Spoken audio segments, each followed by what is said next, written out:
আপনার বা আপনার পরিবারের কারো সামনেই ওভারিয়ান ক্যান্সার সার্জারি এবং আপনি জানতে চাইছেন সার্জারির আগে ঠিক কি কি খেলে সার্জারি সফল হওয়ার সম্ভাবনা বাড়বে। খুবই সঙ্গত প্রশ্ন। এদিকে হাসপাতালে হাজার মানুষের ভিড়ে আপনি ডায়েট চার্ট পেয়েছেন ঠিকই, কিন্তু আপনার ইচ্ছে আরো অনেক কিছু জানার, অথচ নানা প্রশ্ন আপনার গলাতেই আটকে আছে। সময়ের অভাবে জিজ্ঞাসা করে উঠতে পারছেন না। আপনি বেরোলেই পরের পেশেন্ট ঢুকে পড়বেন ক্লিনিকে। এই ভিডিওতে আপনারই জন্য রইল সবকিছু ডিটেইলসে, স্টেপ বাই স্টেপ, বৈজ্ঞানিক প্রমাণ সহ আপনার চিকিৎসা হোক আন্তর্জাতিক স্তরের। আমি গত কয়েক দশক ধরে গাইনি অঙ্কোলজি সার্জারি পেশেন্টদের কাছে থেকে দেখছি। ইংল্যান্ডে ট্রেনিং এর সময় থেকে ইন্ডিয়া নিজে হাতে সার্জারি করছি। এই অভিজ্ঞতায় একটা সত্য বারবার প্রমাণিত হচ্ছে। সার্জারির আগের খাবার দাবার বা পুষ্টি ঠিক থাকলে সার্জারির সাফল্যের হার প্রায় দ্বিগুণ হয়ে যায়। এই কথা শুধু আমার নয়, 2025 সালের কম্প্রিহেন্সিভ মেডিকেল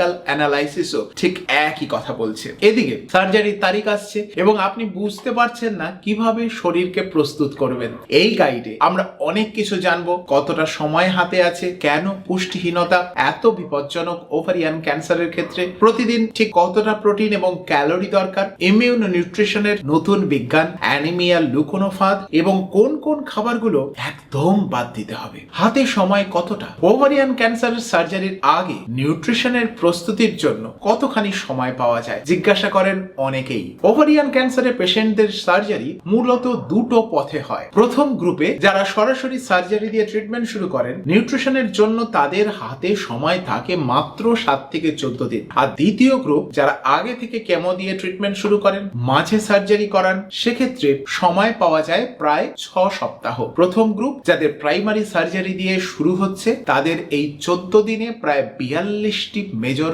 মিল চলবে। যথেষ্ট মনোযোগ দিয়ে খেলে এই স্বল্প সময়েও বেশ কিছুটা উপকার পাওয়া সম্ভব। তবে বাস্তবে এই 2 সপ্তাহ পেশেন্টের নানা স্ক্যান ও হাসপাতালের ছোটাছুটিতেই কেটে যায়, আর পুষ্টিকর খাবার নিঃশব্দে বাদ পড়ে যায়। একটু আগে থেকে পরিকল্পনা করলে এটা এড়ানো কঠিন নয়। বাড়ির তৈরি high protein, high soluble fibre যুক্ত খাবার হাসপাতালে যাওয়ার সময় সঙ্গে রাখা যায়। পরিকল্পনা না থাকলেই দোকান বা ক্যান্টিনের মুড়ি, চিড়ে, রুটি, তরকারি খাবারে এই মূল্যবান সময় নষ্ট হয়ে যায়, যেটা কোনোভাবেই কাম্য নয়। দ্বিতীয় গ্রুপ, এরা সময় পান। এদের ট্রিটমেন্ট কেমো দিয়ে শুরু হয়। আমাদের প্র্যাকটিসে সবটুকু মেডিকেল অঙ্কোলজিস্টরা নজরে রাখলেও আমরা নিজেরা সেকেন্ড সাইকেল কেমোর পর থেকে পেশেন্টের নিউট্রিশনের দিকে ডাইরেক্ট নজর রাখি, কারণ অপারেশনের জন্য পেশেন্ট আসবেন আমাদের কাছে। এদের অসুখের তীব্রতাও ইউজুয়ালি বেশি হয়, তাই জন্যই তাদের প্রথম কেমো দিয়ে স্টার্ট করা হয়। সেকেন্ড সাইকেল কেমো থেকে সার্জারির মাঝের এই 6 সপ্তাহ সময়টাকে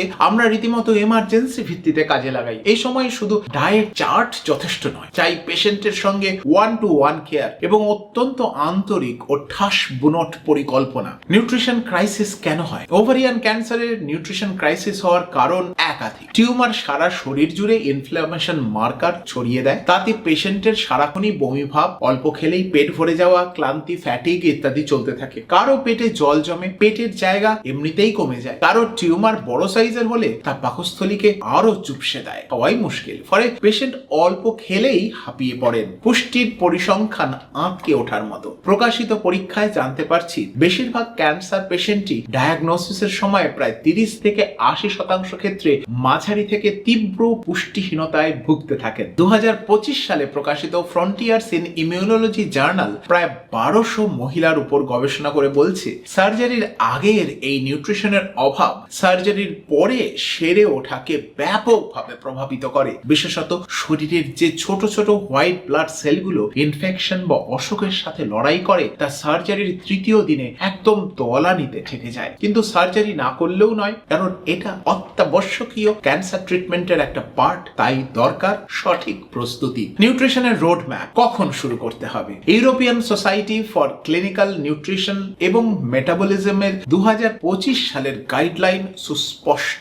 অপারেশনের আগে 4 থেকে 6 সপ্তাহ গাইনোকোলজিক্যাল অঙ্কোলজি টিমের নেতৃত্বে শুরু করা উচিত বিশেষ ডায়েট। 4টি পর্যায়ে নিউট্রিশন প্ল্যান। 1, অপারেশনের 4 থেকে 6 সপ্তাহ আগে, আমি যাকে বলি structured diet phase. Gynaecological oncology টিমের নেতৃত্বে high protein high calorie diet শুরু, প্রয়োজনে নিউট্রিশন সাপ্লিমেন্ট। 2, অপারেশনের 2-3 সপ্তাহ আগে আমি বলি escalation diet phase. High protein ডায়েটের সঙ্গে ইমিউনো নিউট্রিশনের দিকে যথেষ্ট নজর দেওয়া, সাপ্লিমেন্ট শুরু করা হয়। অপারেশনের 5 থেকে 7 দিন আগে ইন্টেন্স ডায়েট ফেজ, নিউট্রিশনের সব সোর্সের পরিমাণ আরো বাড়ানো হয়। আর অপারেশনের আগের সন্ধ্যায় আমাদের টিমের তত্ত্বাবধানে চলে বিশেষ ড্রিঙ্ক, যার ফলে পোস্ট অপারেটিভ ডিহাইড্রেশন, ক্লান্তি বা ফ্যাটিক কমে, ইনসুলিন রেজিস্ট্যান্স কমে, সার্জারির পরে পেশেন্ট চট করে খিদে কষ্ট পান না। কিছু গুরুত্বপূর্ণ সংখ্যা, যে সংখ্যাগুলো মনে রাখা দরকার। European society for clinical nutrition এবং মেটাবলিজমের 2021 সালের গাইডলাইন কিছু নির্দিষ্ট সংখ্যা দিয়েছে এনার্জি বা ক্যালোরির ব্যাপারে। প্রতিদিন 25 থেকে 30 কিলো ক্যালোরি প্রতি কেজি শরীরের ওজনে দরকার, অর্থাৎ 70 কেজি পেশেন্টের প্রায় 1800 ক্যালোরি। ক্রিটিক্যাল, যেটা মনে রাখতেই হবে, প্রোটিনের চাহিদা অনেক বেশি। প্রতিদিন 1 থেকে 1.5 গ্রাম প্রতি কেজি শরীরের ওজনে। 70 কেজি পেশেন্টের দরকার প্রায় 100 গ্রাম বা তার থেকে একটু বেশি প্রোটিন। 100 গ্রাম চিকেন ব্রেস্টে থাকে মাত্র 32 গ্রাম প্রোটিন। কাগজে লিখে পরিকল্পনা না করলে তাই এটা কখনো অ্যাচিভ করা সম্ভব নয়। Next, fibre. সাধারণত প্রতি 1000 ক্যালোরিতে 15 গ্রাম ফাইবার প্রয়োজন। 70 কেজির পেশেন্ট যদি 1800 ক্যালোরি খান, তাহলে মোটামুটি গড়পড়তা 25 গ্রাম ফাইবার ধরে নিন। ওভারিয়ান ক্যান্সারে বেশিরভাগ ক্ষেত্রে সলিউবল ফাইবার রেকমেন্ড করা হয়। প্রোটিনের উৎসগুলো অর্থাৎ ডিমের সাদা অংশ, চিকেন, মাছ, ডাল, ছোলা, রাজমা, মুগ, ছানা, ঘন দই। আর হ্যাঁ, ফাইবারের মধ্যে যদি কোনটা না জানেন যে কোনটা সলিউবল আর কোনটা ইনসলিউবল ফাইবার, লিংক রইল নিচে, সেখানে গিয়ে বিশদে জেনে নিতে পারবেন। এক্ষেত্রে একটা বিশেষ সতর্কতা মনে করানো প্রয়োজন। সয়াবিন এবং ফ্ল্যাক্সিডে প্রচুর ইস্ট্রোজেন থাকে, যা কিছু ওভারিয়ান ক্যান্সারকে আরো বাড়িয়ে দিতে পারে। সয়া খাবেন কিনা সেটা অবশ্যই আপনার মেডিকেল অঙ্কোলজিস্টকে জিজ্ঞাসা করে নিন। কমপ্লেক্স কার্বোহাইড্রেট দরকার, সেটাও ব্রাউন রাইস, ওট, মিলেট, হোল হুইট, আটার রুটি, লিফি গ্রিন ভেজিটেবলস, নানা ধরনের ফল, শাকসবজি, অঙ্কুরিত ছোলা, সবুজ মুগ, মাইক্রোগ্রিনস ভালো করে চিবিয়ে খান। ভিটামিন সি, অনেকে লেবুর কথা ভাবেন, কিন্তু বেশি লেবু খেলে মুখ টুকে যায়, খাওয়া যায় না অতখানি। পাকা পেয়ারা বা লাল ক্যাপসিকামে ভিটামিন সি অনেক অনেক বেশি এবং এটা প্রায়শই আমাদের নজর এড়িয়ে যায়। Next, immuno nutrition. আধুনিক রিসার্চ যা বারবার বলছে, পুরনোপন্থী ডাক্তার সার্জনরা কিছুদিন আগেও সার্জারির প্রস্তুতিতে ইমিউনো নিউট্রিশনের উপরে তেমন জোরই দিতেন না। 2023 সালের পর থেকে বিজ্ঞানের জগতে একটা নাম বারবার উঠে আসছে, ইমিউনো নিউট্রিশন। প্রায় 23টি র্যান্ডমাইজড কন্ট্রোল ট্রায়ালের উপর হওয়া মেটা অ্যানালাইসিস মেডিকেল সায়েন্সের সর্বোচ্চ মানের প্রমাণ দেখিয়েছে যে পেটের ক্যান্সারের সার্জারিতে সাধারণ নিউট্রিশনের সঙ্গে ইমিউনো নিউট্রিশন দিলে সার্জারি পরবর্তী ইনফেকশনের হার 30% পর্যন্ত কমে যায়। এটা সত্যিই চমকে দেওয়ার মতো। 4টি ইমিউনো নিউট্রিশন উপাদান কি কি? ওমেগা 3 ফ্যাটি অ্যাসিড, ইপিএ এবং ডিএইচএ, আর্জিনিন এক বিশেষ অ্যামিনো অ্যাসিড, গ্লুটামিন, নিউক্লিওটাইডস। এগুলো শুধু ইনফেকশন কমায় না, সার্জারি থেকে সেরে ওঠার গতিকেও অভাবনীয় ভাবে বাড়িয়ে দেয়, যেটা কয়েক বছর আগেও কল্পনার বাইরে ছিল। এক্ষেত্রে একটা ইম্পর্টেন্ট সতর্কবার্তা বলতে পারেন, ইমিউনো নিউট্রিশন কখনোই নিজে থেকে কিনে খাবেন না। বিজ্ঞাপনের ফাঁদে পড়ে ভুল ওষুধ নিলে লিভার ড্যামেজ পর্যন্ত হয়ে যেতে পারে। শুধুমাত্র আপনার ডাক্তার প্রেসক্রাইব করলে তবেই নিন। অ্যানিমিয়া লুকিয়ে থাকা ফাঁদ। 2025-এ ইরাস বা এনহ্যান্স রিকভারি পাথওয়ে সোসাইটির একটা রেকমেন্ডেশন এই বিষয়ে খুব স্পষ্ট। সার্জারির আগে শরীরে থাকা দরকার যথেষ্ট আয়রন। শুধু হিমোগ্লোবিন চেক করে অ্যানিমিয়ার আসল ছবি বোঝা যাবে না, চাই সেরাম আয়রন চেক। গুরুত্বপূর্ণ কথা মনে রাখুন যে ওভারিয়ান ক্যান্সারে ফেরিটিন বলে একটা টেস্ট মিথ্যেভাবে বেশি দেখাতে পারে, কারণ টিউমার শরীরে যে ইনফ্লামেশন তৈরি করছে তাতে ফেরিটিনের রিডিং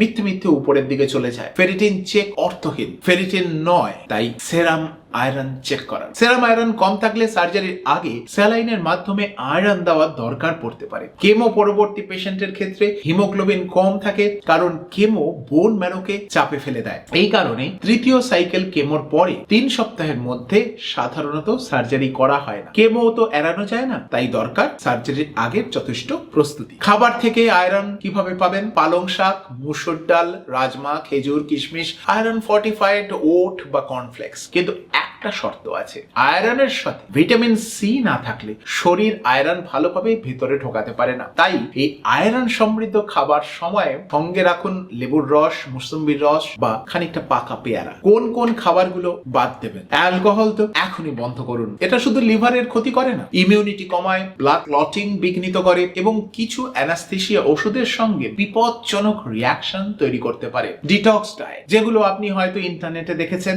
একেবারে বর্জনীয়। এসপেন গাইডলাইন সরাসরি বলছে এই ধরনের ডিটক্স ডায়েটে রক্তে অ্যালবুমিনের পরিমাণ আরো কমে যায়। পেশেন্ট নিজেই নিজের বিপদ ডেকে নিয়ে আসেন। ক্যান্সার কিওর সাপ্লিমেন্টস, যেগুলো ক্যান্সার কিওর করে বলে বিজ্ঞাপন দেয়, সেগুলো থেকে দূরে থাকুন। যেমন high dose garlic extract, ginkgo biloba, high dose vitamin E, এগুলো সার্জারি চলাকালীন মারাত্মক প্রভাব ফেলতে পারে। সব থেকে জরুরি দরকার, যেটা মনে রাখা প্রয়োজন, মুখশুদ্ধি, প্ল্যান বেস সাপ্লিমেন্ট থেকে শুরু করে ব্লাড প্রেশারের ওষুধ প্রেসক্রিপশনের বাইরে বা প্রেসক্রিপশনের ভেতরে যা যা খান সেটা সার্জারির আগে ডাক্তারকে ডিক্লেয়ার করুন। যা লুকোনো থাকে সেটাই সার্জারিতে বিপদ ডেকে আনতে পারে। দৈনিক খাবারের স্ট্রাকচার, কিভাবে সারাদিনের খাবার সাজাবেন। এসপেন গাইডলাইন অনুযায়ী আপনার লক্ষ্য প্রতিদিন নির্দিষ্ট ক্যালোরি এবং প্রোটিন খাওয়া। ব্রেকফাস্ট, দিনের সব থেকে ভারী খাবার হোক। বাড়িতে ভারী ব্রেকফাস্ট রান্নার চল না থাকলে আগের দিনের ভারী ডিনারের একটা পোর্শন ফ্রিজে রেখে দিন, পরের দিন সকালে গরম করে সেটাই ব্রেকফাস্ট করুন।